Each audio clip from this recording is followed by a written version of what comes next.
Good afternoon, everyone, and welcome to Step Up to Rise Up, your weekly show that is calling you higher and providing you resources and tools to focus on your most important asset, and that is you, to grow your business and yourself.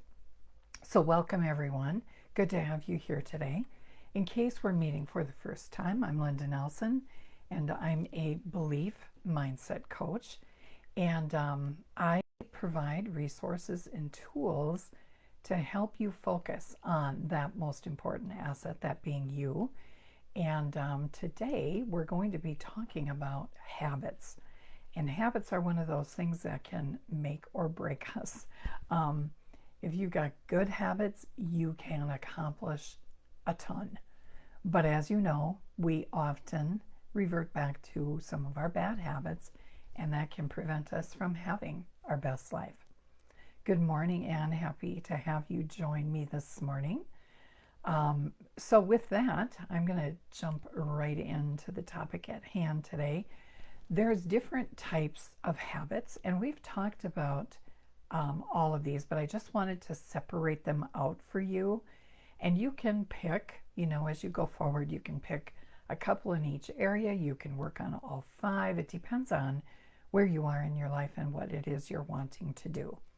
But habits are the things that get us into action.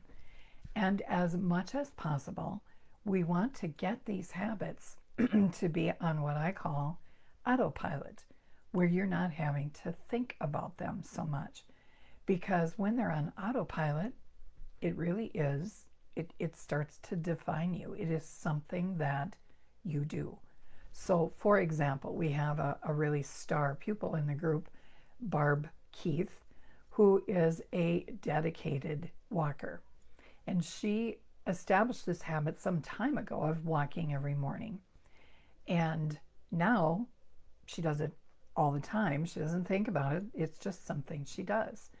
She has it already. She goes at the same time every day. It's just part of her life. And so initially, she may have been someone who said, I want to develop that good habit of walking every day. But now she has become a person who walks every day. And it is now part of her routine. It is now part of who she is. And that is where the magic happens. That's where we want to get some of the habits that are really important to us. That's exactly where we want them to get to, is on that autopilot where we don't think about them, we just do them. And so you can automate or put on autopilot, if you will, habits in these 5 areas that we're going to talk about today. These are types of habits to develop, and they're good for our overall well-being, which we've been talking about this month. So the first one I'm going to give you the list of all 5 of them, and I did put them in a post for you this morning. But number 1 is productivity habits, and that is kind of what you would think it would be, about getting things done as it relates especially to your list of to-dos and tasks and that kind of thing. Number 2 is growth habits. Those are the habits that you do that grow yourself, that focus on you and being the best version of yourself. The third type is our health habits, because it doesn't matter how productive we are or how much growth we have if we're not healthy. So our health is sort of an overarching habit to develop so that we're doing things that are good for our body, our mind, and our spirit. And we need to encompass all of them for total well-being. And then number 4 is social habits, and those are all the things that have to do with our human connections.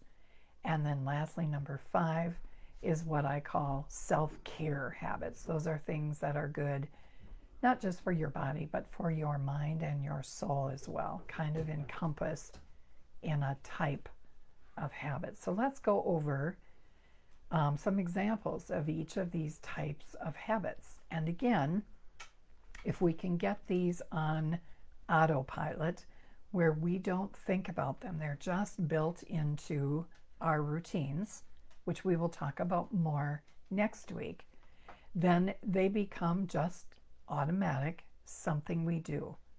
And when they shift from something we do to I am a person who, that's where the magic happens. When it starts to shift your identity. I am a person who takes care of my health. I am a person who is productive. I am a person who takes care of body, mind, spirit, for example.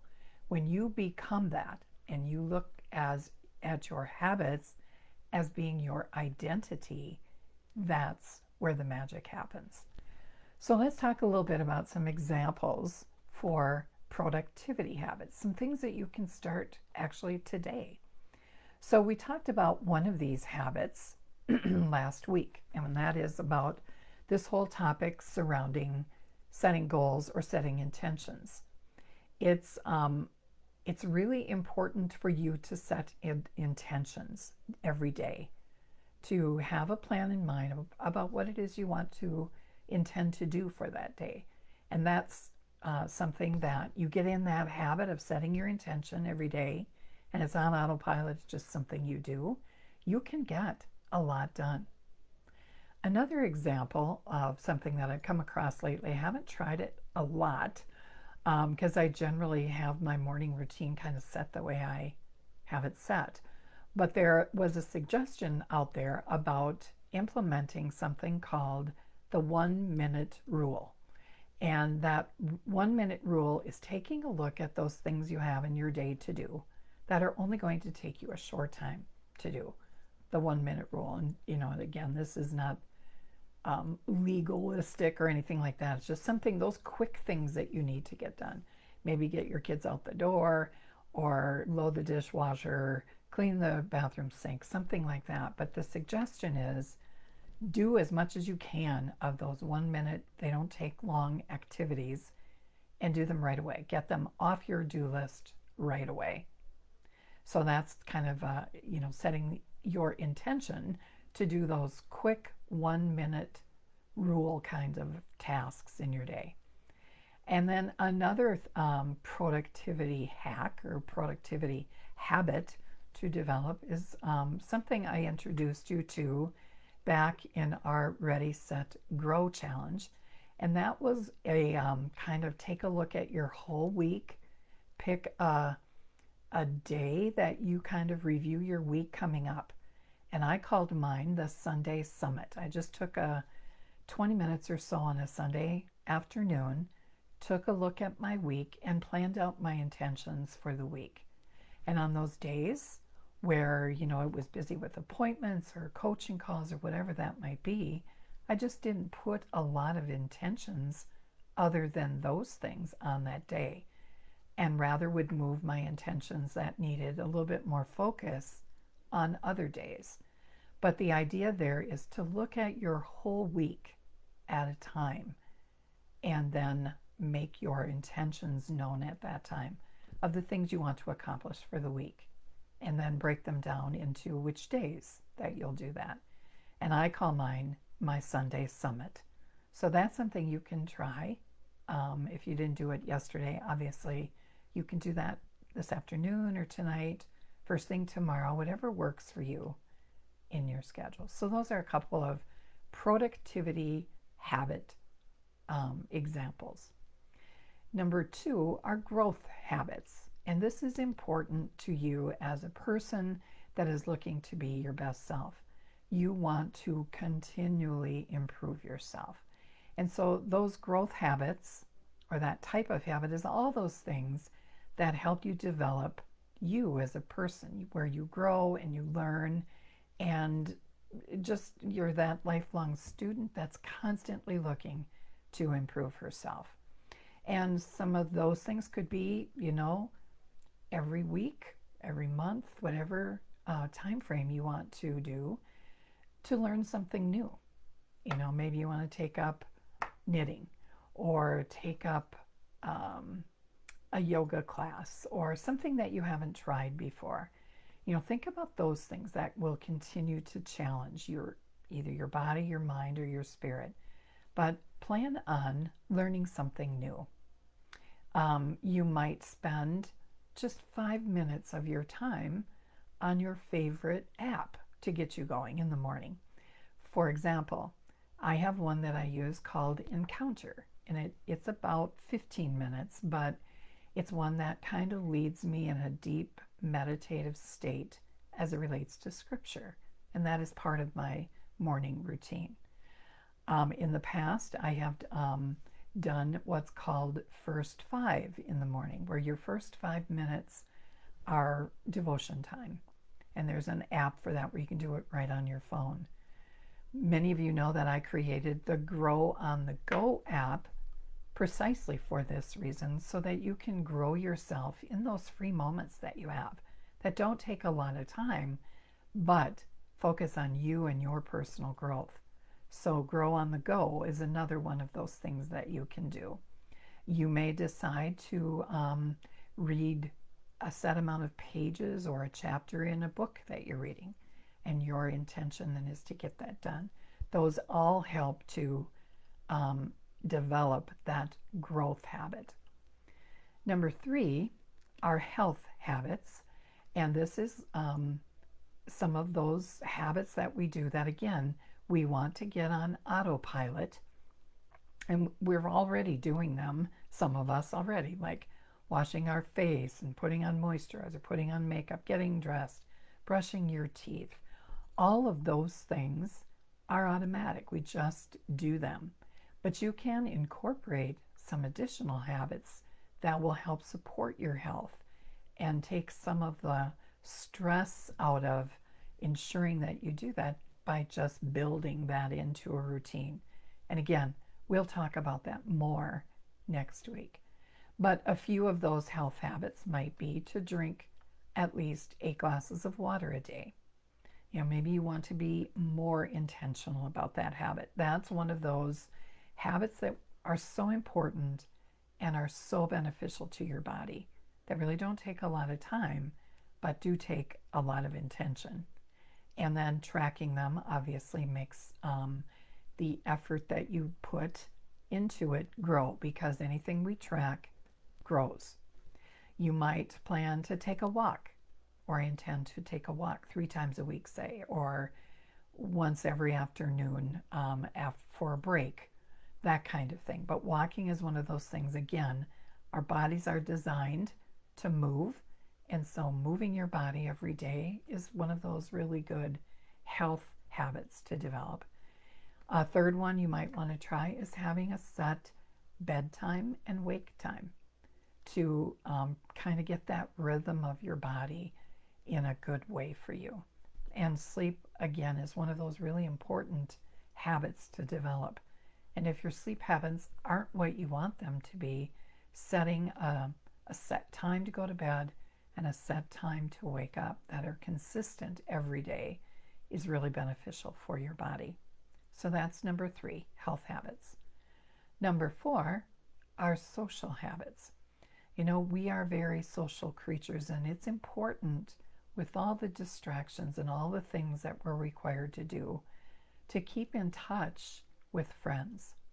And finding times to socialize can be challenging sometimes, but it's so important to our overall wellness and health. And so some easy things to do some things in the social arena to help you would be to just be more intentional about setting up a coffee or 2, maybe once a week, a couple times a month, whatever works for you, and just planning to establish that habit in your routine of meeting up with friends for coffee, for lunch. Maybe you have a birthday group, but something that becomes a habit that you do. You might want to check on a friend every day. Maybe you have somebody that you care about who might be struggling for whatever reason or needs that social themselves. That's something that you can do that doesn't take a lot of time, to just check in on a friend a day or a friend every other day or something like that. But keep that social habit going by making those connections.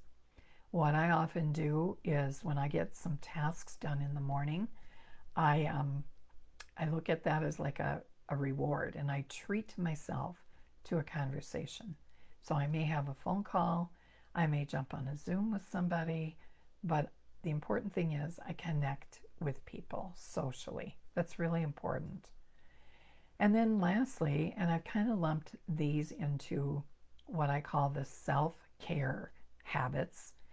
And those are things that take care of our mental well-being and make sure that we're strong there. And these are as important as we said about physical wellness too. Being being well overall is important: body, mind, spirit. And so these 5 types of habits really help all of that. So self-care, things that you can start right away. The very first one that's really good for you in the whole self-care area is the practice of gratitude. And you can do that through journaling or being intentional first thing in the morning or last thing at night before bed.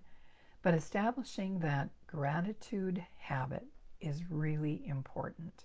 And of course, you all know that a habit that I think in the self-care arena that's so important is journaling, because it's a way for us to get our thoughts on paper and have a record of what it is we're thinking. Those quiet moments where we often will get answers to some of the problems that we seek. So journaling and the practice of gratitude can be done together, and they're very powerful in changing your life. And then lastly, I put this in self-care because this one is so easy to get out of whack. At least it is for me. And what that is setting boundaries, that ability or permission, however you want to put that, to say no. Because if we say yes to everything, we're going to suffer burnout. So that involves taking a look at what's important to you. If family is one of those things, for example, that you want to carve out more time with the people important in your life, then sometimes it requires that you say no to some things to allow for that space to open up. And as women, I think it's hard to say no, but that's an important habit in self-care. And again, as with anything that we start, it can be challenging to get out of balance. If we say no to everything, then we're going to miss the habit of being social too, which is also important. So we have to look at that as that 3-legged stool that we talked about last week, where body, mind, and spirit, all 3 of those are needed on the 3 legs of that stool for overall well-being. That stool cannot stand up if any of those are out of whack. So that's what I've got for you today. Hi, Tammy. Thanks for joining me. I appreciate you being on. If you have any tips or anything you want to share with the group on habits that you're working on, write those things, comment below in the comments under this video, because we always can learn from each other. I also have a guide or a resource for you that will help you track habits and think about these habits that we talked about today. And if you're interested in getting that, write habits in the comment section and I'll arrange to get that to you. My intention to serve you more this year is to give you more of those free resources. If I have your email, you will get those automatically in emails that I send out. But if I don't, you'll have to make sure that you message me your email so that you can get that. So that's all I have for you today. Thanks, Anne. I'll get that off to you sometime this afternoon. And I wish everybody a very productive week. Take a look at the habits that you have now and take a look at the things you want to change, the things you want to get rid of, and the things you want to start doing. That whole stop, start, keep is a really good exercise as you review your habits this week. So that's it for now. Have a wonderfully productive week, and I will see you again next week when we talk a little bit more about routines and how to build those to include some of these habits so that we can get them on autopilot. Have a wonderful day, everyone. Bye for now.